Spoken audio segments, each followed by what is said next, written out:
भारत पाकिस्तान के बीच तनाव को देखते हुए बिरसा मुंडा एयरपोर्ट रेलवे स्टेशनों पर सुरक्षा बढ़ा दी गई है। यात्रियों को 3 घंटे पहले पहुंचने को कहा गया है। एयरपोर्ट की पार्किंग में वाहनों और यात्रियों के सामान की जांच से मेटल डिटेक्टर, स्लीपर डॉग्स से जांच कराई जा रही है। टर्मिनल बिल्डिंग में प्रवेश करने से पहले भी जांच की जा रही है। सीसीटीवी से एयरपोर्ट परिसर और टर्मिनल बिल्डिंग के अंदर विशेष निगरानी रखी जा रही है। झारखंड में आतंकी हमले की रोकथाम के लिए सुरक्षा के दृष्टिकोण से आईसी स्पेशल ब्रांच की ओर से रिपोर्ट तैयार की गई है। यह रिपोर्ट डीजीपी अनुराग गुप्ता सहित पुलिस मुख्यालय के अन्य अधिकारियों को सौंपी गई है।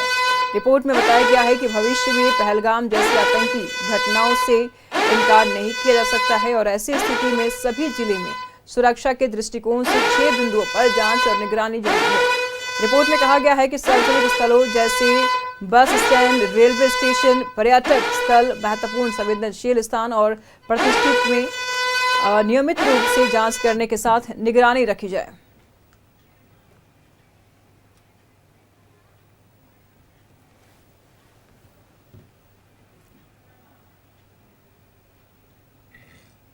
तमाम जानकारी के लिए रांची से अंजनी इस वक्त हमारे साथ बने हुए हैं और जमशेदपुर से हमारे सहयोगी प्रभात इस वक्त बने हुए हैं। प्रभात से जान लेते हैं। प्रभात, पाकिस्तान लगातार गुस्ताखी कर रहा है, लगातार आम नागरिकों पर अटैक कर रहा है। भारतीय सेना से आंख मिलाने की हिम्मत खोता जा रहा है। वो अब उन एरियो पर अटैक कर रहा है जहां पर आम नागरिकों की ज्यादा भीड़ हो रही है। एयरपोर्ट को लेकर के और सुरक्षा को लेकर के क्या कुछ तैयारियां नजर आ रही है?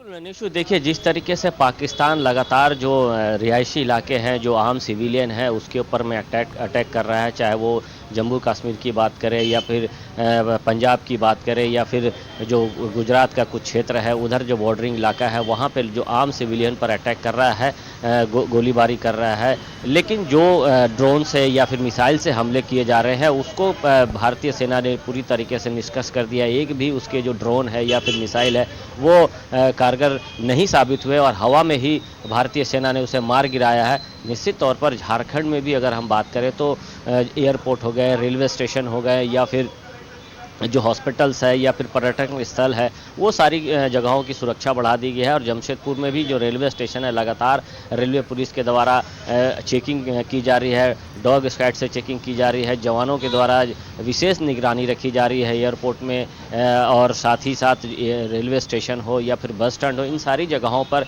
विशेष निगरानी रखी जा रही है। जैसे राज्य के डीजीपी ने आदेश जारी किया। वहीं अगर हम बात करें तो स्वास्थ्य सेवाओं को भी लेकर जितने भी स्वास्थ्यकर्मी थे उनकी छुट्टियां रद्द कर दी है, चाहे वो एमजीएम अस्पताल की बात करें या फिर सदर अस्पताल की बात करें। इन जगहों पर विशेष इंतजाम रखे गए हैं क्योंकि पाकिस्तान जिस तरीके से अपनी हरकतों से बाज नहीं आ रहा है और कहीं ना कहीं ये देखा जा सकता है कि जिस तरीके से पाकिस्तान लगातार भारत के ऊपर में हमलावार है, हालांकि एक भी हमला उसका कारगर साबित नहीं हो रहा और भारत को के सेना लगातार उसको जवाब दे रही है। अभी सुबह के वक्त में भी कई जो बॉर्डरिंग इलाके हैं वहाँ पे गोलीबारी की है। जो कश्मीर का जो रजौरी क्षेत्र है वहाँ पे जो एक विशेष जो आयुक्त थे राजकुमार थापा देश के लिए शहीद हो गए, उन्हें गोली लगा है। तो जिस तरीके से जो पाकिस्तान के द्वारा जो बॉर्डरिंग इलाके हैं उनके कवर अप में जो रेंजर होते हैं, पाकिस्तान रेंजर, वो कवर अप कर रहे हैं। सेना के द्वारा आतंकवादियों को घुसपैठी कराया जा रहा है और जिस तरीके से कल भी लगभग 7 से 8 घुसपैठियों को बीएसएफ के जवानों ने मार गिराया है। तो एक तरह से कहें भारत पूरी तरीके से तैयार है और भारत ना कि पाकिस्तान के सेना के ऊपर हमला कर रहा है, ना कि सिविलियन के ऊपर, अब सीधा वो आतंकवादी संगठन के ऊपर हमला कर रहा है। लेकिन अब जिस तरीके से जो हालात बन रहे हैं निशु, कि अब लगता है आने वाले 1-2 घंटे में या शाम या देर रात तक भारत भी जो सेना है उसके ऊपर भी अटैक करेगा। क्योंकि पाकिस्तान के जो एयरबेस है, 4 एयरबेस पे भारत के द्वारा मिसाइल से हमले किए गए हैं और वो पूरी तरीके से नस्तानबूद कर दिया गया है। जो वहाँ से उसको एयरपोर्ट थे, एयरबेस से जहाँ से जो सेना की जो फ्लाइट्स वहाँ से उड़ते थे उसे नष्ट कर दिया। तो पाकिस्तान को भारी नुकसान भारत पहुँचा रहा है। लेकिन पाकिस्तान जो है आम सिविलियन को नुकसान पहुँचा रहा है क्योंकि वो फ्रंट टू फ्रंट लड़ाई करने में नहीं सकता। आंख में आंख डाल करके युद्ध लड़ता है प्रभात, योद्धा आंख में आंख बिल्कुल डाल करके युद्ध लड़ता है और कायर महिलाओं पर, निहत्थों पर, बच्चों पर अपना जोर आजमाइश करता है, अपना ताकत दिखाता है। सेल्फ सेटिस्फेक्शन नाम की भी तो कोई चीज होती है प्रभात, करने दीजिए पाकिस्तान को, सेना हमारी मजबूत है।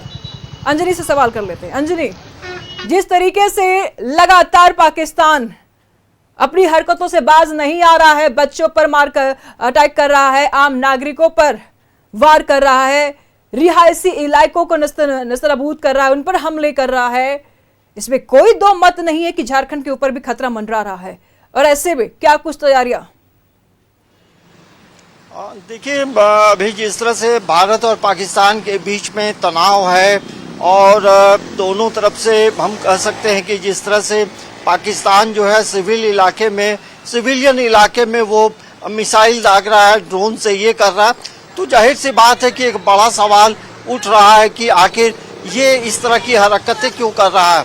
लेकिन इन पाक के जो हरकतें हैं उसको भारतीय सेना जो है मुंह तोड़ जवाब दे रही है। लेकिन भारत के इलाके में भी कई लोग घायल हो रहे हैं और घरे जो हैं वो टूट रही हैं। तो जाहिर सी बात है कि इस मामले को लेकर जो है गृह मंत्रालय की बात करें या रक्षा मंत्रालय की बात करें, तमाम चीज़ों पे हाई लेवल बैठक में बातचीत हो रही है। और यही वजह है कि जो बॉर्डर का जो इलाका है, जो भारत और पाक के बीच का जो बॉर्डर का इलाका है, वो काफ़ी लंबा है और उसको देखेंगे तो कहीं ना कहीं सुरक्षा एक बड़ा सवाल है। चप्पे चप्पे पे जो बॉर्डर सिक्योरिटी फोर्स है और अलग अलग जो विंग के जो सेना के डिप्लॉयमेंट है, तमाम चीज़ों का जो जवाब दिया जा रहा है। आपका जो सवाल है कि इस परिप्रेक्ष्य में झारखंड में किस तरह की तैयारियां हैं, क्या प्रिकॉशनरी मेजर्स लिए जा रहे हैं, हॉस्पिटल की क्या व्यवस्था है और किस तरह से एडवाइजरी जारी हुआ। और देखिए, झारखंड में यदि हम बात करेंगे तो जिस समय जो पहला दिन था उसके दूसरे दिन से ही झारखंड पूरी तरह से एक हाई अलर्ट मोड में है। पूरे राज्य में देखेंगे तो 6 शहरों में मॉक ड्रिल हुआ था, जिसमें रांची भी था। तो ये जरूर कहा जा रहा है कि जो वॉर के समय में विपरीत परिस्थितियों से लड़ने के लिए आम नागरिक को भी जागरूक बनाया गया, स्कूलों में प्रशिक्षण दिया गया। इसके अलावे गृह मंत्रालय का एक पत्र जो है मुख्य सचिव के पास आया है कि किस तरह की तैयारियां हैं और सिविल डिफेंस को लेकर क्या क्या काम हो रहे हैं। तो हमें लगता है कि तमाम चीजों को लेकर राज्य सरकार के तमाम जो पदाधिकारी हैं, खुद मुख्यमंत्री की बात करें, खुद स्वास्थ्य मंत्री की बात करें, तो तमाम चीजों को लेकर बातचीत हो रही है और चीजों को दुरुस्त भी किया जा रहा है। और यही वजह है कि स्वास्थ्य विभाग ने ये एक एडवाइजरी जारी किया है कि रिम्स और जो सदर हॉस्पिटल है वहाँ बेड सुरक्षित रखे गए हैं और डॉक्टरों की टीम जो है, अब डॉक्टरों की जो छुट्टियां हैं वो रद्द कर दी गई हैं। यदि अग्निशमन सेवा की बात करेंगे तो राज्य के अलग अलग जिलों में जो अग्निशमन सेवा है उसे अपडेट करने के लिए कहा गया है। ऐसे झारखंड के पास अब जो है अग्निशमन की कई नई गाड़ियां आई हैं और पहले से काफी दुरुस्त हुए हैं। और अब जिस तरह से झारखंड में यदि स्लीपर सेल की तौर पे बात करेंगे तो आतंकी संगठनों का उत्पाद मस्ता रहा है। और पुलिस जो है या एटीएस जो है, 5 आतंकियों को गिरफ्तार भी किया गया है और उनके ऊपर कार्रवाई भी अब शुरू हो गई है। तो ऐसे में कहना गलत नहीं होगा, इसमें कोई अतिशयोक्ति नहीं होगी कि आतंकियों का जो ठिकाना है वो कहीं ना कहीं झारखंड भी है और ऐसे में यहाँ से कई आतंकी निकले भी हैं और ऐसे में देश को नुकसान पहुंचाने में, झारखंड को नुकसान पहुंचाने में ये पीछे नहीं हटेंगे। फिलहाल प्रभात से जान लेते हैं। देखिए प्रभात, एम्बुलेंस की सेवाएं बड़ी यहाँ पर दिक्कत में देखी जाती है, कभी भी मौके पर एम्बुलेंस नहीं पहुंचती, लेकिन इस बीच में स्थिति थोड़ी अलग है। अब देश की स्थिति तनावपूर्ण है, कहीं पर भी कुछ भी हो सकता है। एम्बुलेंस व्यवस्था की अगर बात कर ले जाए, कितना दुरुस्त किया गया है?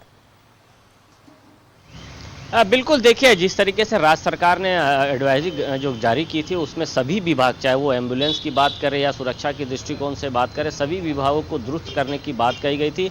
और जमशेदपुर में जो एम्बुलेंस जो खराब जो थे या फिर नहीं चल पा रहे थे, उसे दुरुस्त करने की कवायद उपायुक्त के द्वारा शुरू करवा दी गई है ताकि अगर ऐसे इमरजेंसी की ज़रूरत पड़े तो एम्बुलेंस की कमी ना हो। अब और एक चीज़ मैं बता दूं कि अगर सरकार के जो अपना एम्बुलेंस तो है, साथ ही साथ जो टाटा स्टील के जो प्राइवेट अस्पताल है, टाटा मोटर्स, टाटा स्टील, उनके पास भी अपने पर्याप्त एम्बुलेंस है, उसको भी यूज़ में लाया जा सकता है अगर ऐसी ज़रूरत पड़ेगी। तो चाहे उसके अलावा जो प्राइवेट अस्पताल है और भी कई अस्पताल है जिसके एम्बुलेंस अपने हैं, वो एम्बुलेंस को भी सेवा में लाया जा सकता है। पिछले दिनों हम लोगों ने देखा कि 7 तारीख को जब मॉक ड्रिल हो रहा था तो उस समय टाटा स्टील के एम्बुलेंस के साथ साथ जो सरकारी एम्बुलेंस है वो थे। तो एम्बुलेंस की ऐसी कोई दिक्कत नहीं होगी। अगर सरकार के पास एम्बुलेंस की अगर दिक्कत है तो जो प्राइवेट संस्थान है, टाटा स्टील, टाटा मोटर्स और जो प्राइवेट अस्पताल है उसके एम्बुलेंस को यूज़ किया जा सकता है। तो एम्बुलेंस की कमी नहीं होगी, लेकिन सुरक्षा के दृष्टिकोण से पुख्ता इंतजाम किए गए हैं सारे जगहों पर, चाहे वो बस स्टैंड की बात करें, रेलवे स्टेशन की बात करें, एयरपोर्ट की बात करें या पर्यटन स्थल की बात करें, या फिर जो uranium corporation of India limited जो सारनाखा माइंस में स्थित है उसकी भी चौकसी बढ़ा दी है, क्योंकि वहाँ पर यूरेनियम का जो खदान है उस पर विशेष निगरानी जिला प्रशासन के द्वारा रखा जा रहा है, क्योंकि वहाँ पर माइंस है।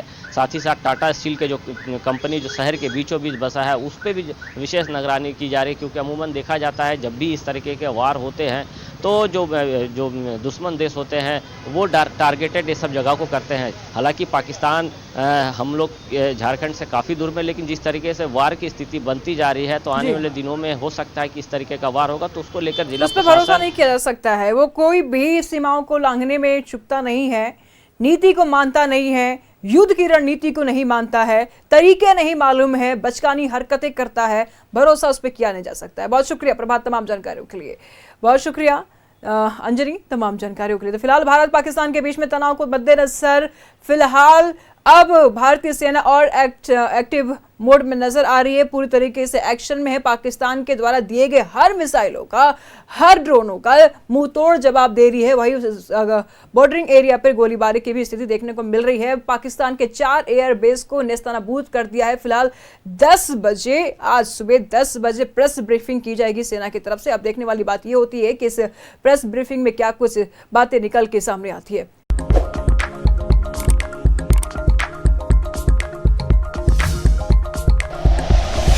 Like and share videos, subscribe करें हमारा चैनल और प्रेस करें बेल आइकॉन। न्यूज़ 11 भारत, सच है तो दिखेगा।